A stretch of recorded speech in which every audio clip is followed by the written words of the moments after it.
पाकिस्तान की हालत अभी ऐसे है कि आप तो मियाँ हफ्ता हजारी और घर में रोए कर्मों की मारी। कनाडा को बहुत महंगा पड़ गया बलूचिस्तान मामले में एंट्री लेना। बलूचिस्तान ने पहले भी कनाडा को चेताया था एक छोटे से विस्फोट से, पर कनाडा समझा नहीं, जिसके बाद अब कनाडा के लिए बहुत बड़ी मुश्किल खड़ी हो चुकी है। जहां एक तरफ ये हो रहा है तो वहीं दूसरी तरफ पाकिस्तानी सेना के लोगों को क्या बंधक बना लिया गया, और जिसके बाद पाकिस्तानी सेना में हलचल मची हुई है। जहां एक तरफ पड़ोस में ये सब कुछ चल रहा है तो वहीं दूसरी तरफ भारत ने अमेरिका, फ्रांस, इजराइल और रूस, इनमें से कुछ पक्के वाले दोस्त हैं तो कुछ से साधारण रिश्ता है, लेकिन इन सब को मजबूर कर दिया आखिर भारत ने। जानेंगे ऐसा क्या किया है भारत ने जिसकी वजह से इन सब को हर्जाना देना पड़ा। आइए जानते हैं इन खबरों को विस्तार से। ये जो इलाका देख रहे हैं ना बलूचिस्तान का, इस वक्त बिल्कुल उबल सा रहा है, और इस उबलने में पहले तो चीन ही निशाना बनता था, चीनी लोग ही निशाना बनते थे,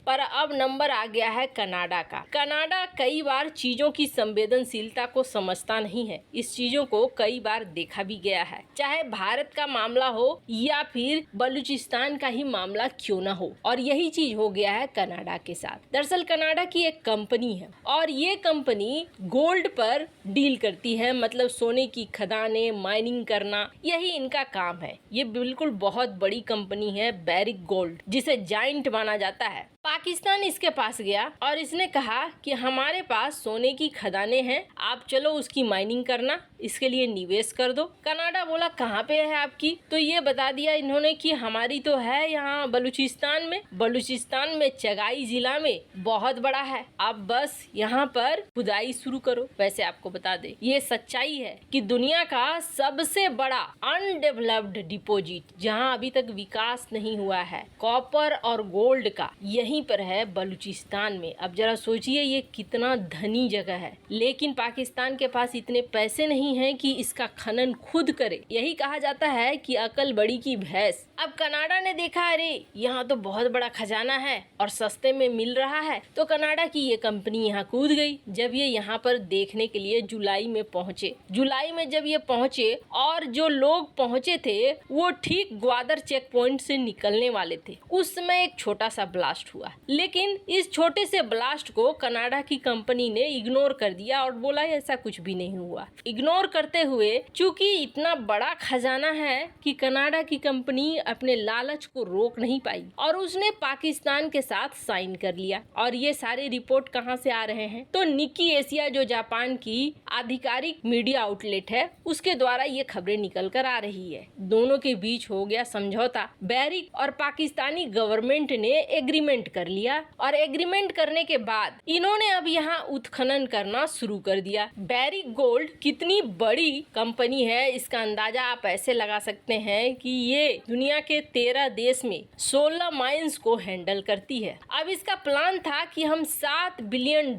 लगाएंगे यहाँ पर और लगाकर 30 साल के लिए इसे लीज पर लेंगे माइनिंग करने के लिए, और ये कॉन्ट्रैक्ट भी साइन हो गया कि चलो हम यहाँ पर यही काम करेंगे। अब पहले तो बलूच विद्रोहियों ने और बरास जो दो संगठन है यहाँ अलगाववादी संगठन, इन दोनों ने मना किया था। इन्होंने कहा था कि चीन जिस तरीके से एक्टिविटी बढ़ा रहा है वैसे ही अब आप कर रहे हो। कनाडा को पहले भी वार्निंग दी थी और अब कनाडा को इन्होंने बिल्कुल खुलेआम वार्निंग दे दी है और कहा है कि अगर तुमने यहाँ पर एंट्री लेने की कोशिश की तो हम वही हाल करेंगे जो हाल हमने किया है चीनियों का। जिस तरीके से चीनियों के ऊपर लगातार हमले हो रहे हैं, कल की डेट में अगर कैनेडियन लोगों के ऊपर भी हमले हुए तो बुरा मत मानना। वैसे बलूचिस्तान का ये धमकी कनाडा को सीरियसली लेना चाहिए, क्योंकि चीन जैसा देश वहाँ पे छटपटा के रह जा रहा है, यहाँ तक कि अपनी सेना उतारने की बात कर रहा है, इससे ज्यादा कुछ नहीं कर पा रहा है,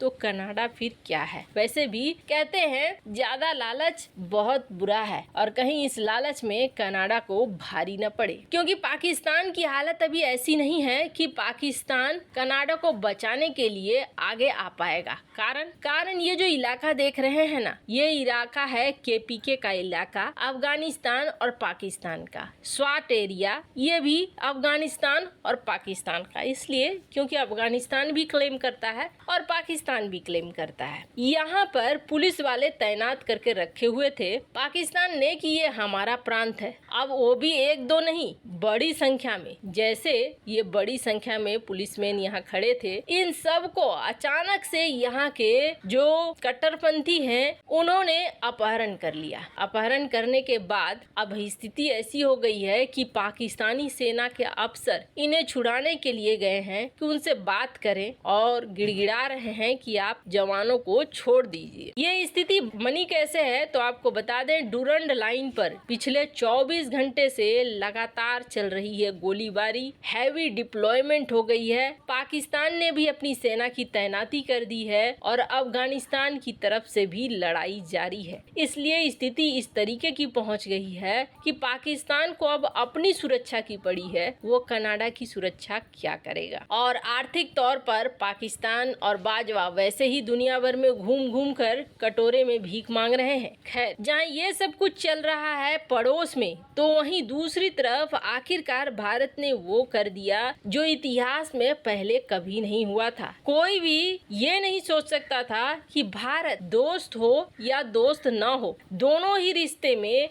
दबाव बना सकता है और मजबूर कर सकता है, जिसमें रूस भी हो शामिल, अमेरिका भी हो शामिल और फ्रांस, इजराइल जैसा दोस्त भी हो शामिल। इन चारों में से 3 रिश्तों को अगर बोले, रूस के साथ, फ्रांस के साथ, इजराइल के साथ भारत का रिश्ता बहुत पुराना और बहुत मजबूत है। वहीं बात अमेरिका की करें तो अमेरिका हाल फिलहाल में बना है भारत का दोस्त, फिर भी वो भरोसे के लायक बहुत ज्यादा नहीं है। स्थिति क्या हुई है कि पहले जो भी डील हुआ करती थी, भारत लगभग इन्हीं 4 देशों से हथियार खरीदता है और भारत हथियार शुरू से खरीदता रहा है। तो ये जो डील होती थी तो ये देश यही मानकर चलते थे, भारत में तो ऐसा चलता है। एक क्लाउज डाला भारत सरकार की तरफ से कि आप एक बड़ी मात्रा इन्वेस्ट करोगे इस डील का भारत के अंदर। और ये डील इजराइल के साथ भी हुई थी, जब डिफेंस समझौते हुए कुछ खरीदा भारत ने, अमेरिका के साथ भी हुई थी, रूस के साथ भी हुई थी और फ्रांस के साथ भी। राफेल के साथ भी ऐसा ही केस था। ये डील होने के बाद ये कहा गया था कि 30% तक आप भारत में ही निवेश करोगे, लेकिन इन चारों में से किसी कंपनियों ने इस क्लाउज को पूरा नहीं किया। जब ये क्लाउज पूरा नहीं हुआ तो पहली बार इनको लगा झटका, जब भारत ने लिस्ट पकड़ा दी और कहा कि आपने शर्तों का पालन नहीं किया है, इसलिए हर्जाना भरो आप। पहली बार में इन्हें यकीन नहीं हुआ होगा कि भारत ऐसा कह सकता है, लेकिन भारत ने ऐसा कहा और इसका फल ये मिला कि भारत ने जो ये दबाव बनाया उसके बाद 82% तक रिकवरी हो गई। यानी इन देशों ने उस हर्जाने को भरा। पिछले 15 सालों में जो डिफेंस डील हुई थी उसके अनुसार $6.83 बिलियन का निवेश होना चाहिए था। $5.61 बिलियन की रिकवरी की जा चुकी है और ये चीज संसद में साफ साफ बताया गया। वैसे आपको क्या लगता है, ये रूप भारत का सही है या नहीं? कमेंट कर अपनी राय जरूर बताएं। जल्द मिलते हैं अगले वीडियो में नई खबर के साथ।